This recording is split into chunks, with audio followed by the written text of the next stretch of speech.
दिनेश पान रोजने की आदत हो इस चिट्ठी को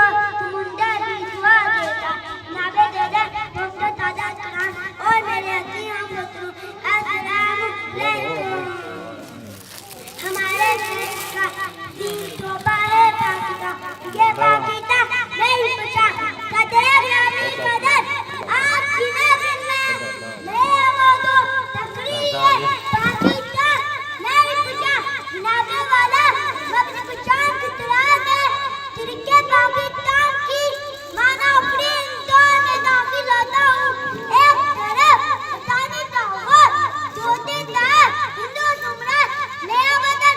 आपका वतन पाकिस्तान नाबे वाला किसी ने करते हुए की घर की सुनत किसी खिलाफ दबुदा की जाति की कीमत क्या बता दूंगा पाकिस्तानी तेरे से